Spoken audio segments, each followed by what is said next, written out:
আজি আমাৰ প্ৰমথেশ বৰুৱা মহাবিদ্যালয়ৰ কাৰণে এটা বিশেষ গৌৰৱৰ দিন যে আমাৰ এগৰাকী সতীৰ্থ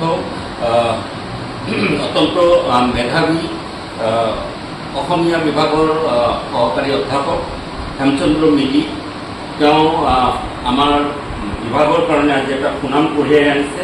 এইমাত্ৰ আমি উন্মোচন কৰিছোঁ বৈচিত্ৰ্যময় অসম আৰু পৰ্যটন নামৰ এখন গ্ৰন্থ, যৌথভাৱে Humayun Chetry assistant professor department of economics আৰু অসমীয়া বিভাগৰ হেমচন্দ্ৰ মিলিয়ে যৌথ সম্পাদনাত এখন কিতাপ উন্মোচন কৰিলোঁ আমি।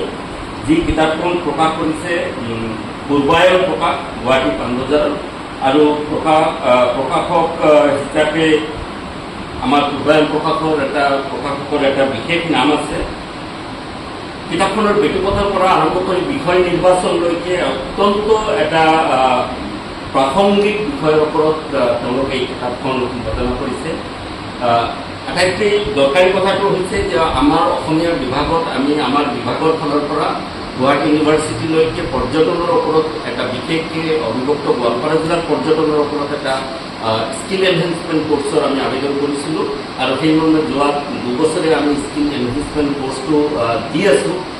এই স্কিল এনহেঞ্চমেণ্ট কোৰ্চৰ ছাত্ৰ ছাত্ৰীসকলৰ সুবিধাৰ্থে তথা অসমৰ সাৰ্বিক জনসাধাৰণৰ বিভিন্ন পক্ষৰ জনসাধাৰণৰ উপযোগী হোৱাকৈ বৈচিত্ৰ্যময় অসম আৰু পৰ্যটন নামৰ যিখন গ্ৰন্থ সম্পাদনা কৰিছে, আমি হেমচন্দ্ৰ মিলিক নথৈ ধন্যবাদ দিছোঁ আৰু আমি নথৈ আনন্দিত হৈছোঁ যে হেমচন্দ্ৰ মিলি আমাৰ সহকৰ্মী আৰু আমাৰ সহকৰ্মীক আজি এই বিশেষ দিনত আমি সম্বৰ্ধনা জনাব বিচাৰিছোঁ। আমাৰ ডক্টৰ জ্যোৎস্না দেৱী বাইদেৱে হেমচন্দ্ৰ মিলিক সম্বৰ্ধনা জনাব আৰু এই গ্ৰন্থখনৰ আমি সাৰ্বিক ছাকচেছ কামনা কৰিছোঁ। আমাৰ ছাত্ৰ ছাত্ৰীৰ পৰা আৰম্ভ কৰি বিভিন্ন পঢ়ুৱৈ ইয়াত পৰ্যটনৰ বিশেষ সমল লাভ কৰিব বুলি আমি বিশ্বাস কৰোঁ। এই গ্ৰন্থখনৰ উত্তৰোত্তৰ শ্ৰীবৃদ্ধি কামনা কৰিছোঁ আৰু আমি আশা কৰিছোঁ হেমচন্দ্ৰ মিলিয়ে অনাগত দিনত আৰু বহু ভাল কাম কৰিব আমাৰ বিভাগৰ কাৰণে, অসমীয়া ভাষা সাহিত্য সংস্কৃতিৰ কাৰণে তেওঁ আজীৱন কাম কৰি যাওক। এই উৎসাহ দানৰ কাৰণে আজি আমি অনুষ্ঠানীয় এই আয়োজন কৰিছোঁ। ধন্যবাদ। আৰু মই মোৰ সহকৰ্মী জ্যোৎস্নাকো দুষাৰমান ক'বৰ কাৰণে অনুৰোধ কৰিছোঁ। নমস্কাৰ। সঁচাই ছাৰে কোৱাৰ নিচিনা আজি আমাৰ বিভাগৰ কাৰণে এটা অতি গৌৰৱৰ দিন। আমাৰ সহকৰ্মী হেমচন্দ্ৰ মিলি আৰু হুমায়ুন চেত্ৰী দুয়ো মিলি যি বৈচিত্ৰ্যময় অসম আৰু পৰ্যটন নামেৰে যিখন গ্ৰন্থ সম্পাদনা কৰিছে, সেই গ্ৰন্থখনৰ কাৰণে মই দুয়োলৈকে শুভেচ্ছা জনাইছোঁ। আৰু এই গ্ৰন্থখনে আমাৰ ছাত্ৰ ছাত্ৰী তথা এই পৰ্যটন দিশটো ছাত্ৰ ছাত্ৰীৰ মাজলৈ লৈ যোৱাৰ ক্ষেত্ৰত যথেষ্ট সহায় কৰিব বুলি মই ভাবোঁ আৰু দুয়োকে এই ক্ষেত্ৰত সম্বৰ্ধনা জনাই বা শুভেচ্ছা জনাই এই কিতাপখন সকলোৰে কাৰণে আমি আজি বিভাগৰ ফালৰ পৰা উন্মোচন কৰি শেষ কৰিছোঁ। ধন্যবাদ। হেমচন্দ্ৰ মিলিক কিতাপখনৰ সম্পাদনাৰ বিষয়ে তেওঁ কোৱা অভিজ্ঞতাৰ দুষাৰমান ক'বৰ কাৰণে অনুৰোধ জনাইছোঁ, যাতে আমাৰ পৰৱৰ্তী মানুহবোৰে এই সম্পাদনাৰ ওপৰত কিছু সঁহাৰি পায় বা কিছু উৎসাহ লাভ কৰে।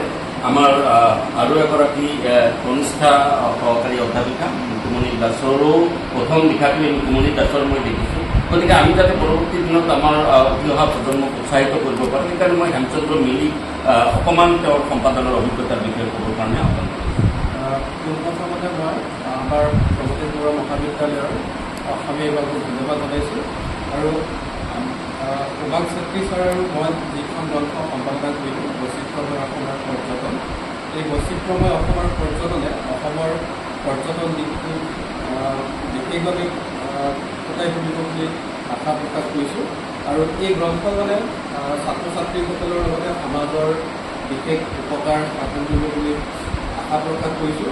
আৰু এই বৈচিত্ৰ্যময় অসমৰ পৰ্যটন গ্ৰন্থখন সম্পাদনা কৰোঁতে যিসকল লেখক লেখিকাৰ গৱেষক গৱেষিকা অধ্যাপক অধ্যাপিকাসকলে সহায় কৰিলে, তেওঁলোকে লেখা প্ৰদান কৰি এই গ্ৰন্থখনৰ সম্পাদনাৰ ক্ষেত্ৰত সম্পূৰ্ণ কৰাৰ ক্ষেত্ৰত যি সহায় আগবঢ়ালে তেওঁলোককো অশেষ ধন্যবাদ জনাইছোঁ।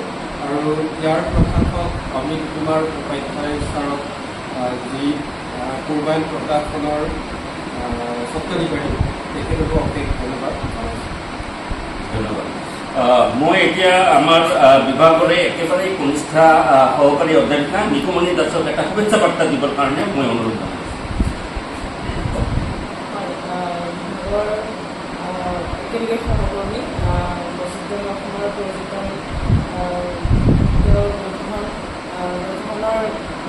গ্ৰন্থখনৰ ভালেই হওক শুভেচ্ছা জনাইছোঁ।